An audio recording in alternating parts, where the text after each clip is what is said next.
समय अच्छा हो या बुरा ये बदलता जरूर है। इसीलिए हर परिस्थिति में धैर्य बनाए रखना चाहिए। इस संबंध में एक लोक कथा प्रचलित है। कथा के अनुसार पुराने समय में एक राजा अपने राज्य के प्रसिद्ध संत से मिलने पहुंचे। राजा ने संत को अपने राजमहल में भोजन के लिए आमंत्रित किया। अगले दिन संत राजा के महल पहुंचे।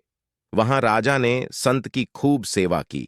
राजा के अहंकार रहित स्वभाव और निस्वार्थ भाव की सेवा से प्रसन्न होकर संत ने जाते समय राजा को एक ताबीज दिया और कहा कि जब तुम्हें लगे कि जीवन में परेशानियां खत्म नहीं हो रही हैं और ऐसा लगे कि अब सब कुछ खत्म हो गया है, तब इस ताबीज में रखे कागज पर लिखे मंत्र को पढ़ लेना।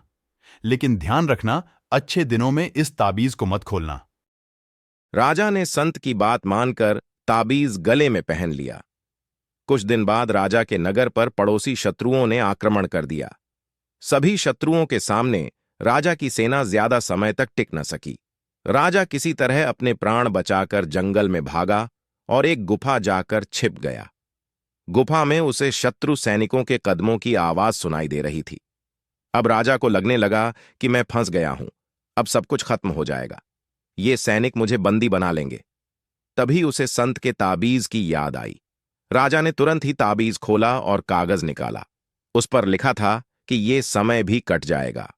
ये पढ़कर राजा को थोड़ा सुकून मिला। कुछ ही राजा चुपचाप वहीं गुफा में ही छिपा रहा। शत्रु सैनिक के कदमों की आवाज कम होने लगी।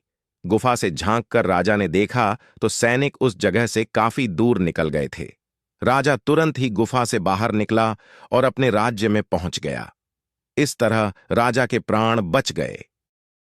इस प्रसंग की सीख यह है कि अच्छे दिन हो या बुरे दिन, समय हमेशा बदलता रहता है। इसीलिए हमें अच्छे दिनों में अहंकार नहीं करना चाहिए और बुरे समय में धैर्य का साथ नहीं छोड़ना चाहिए।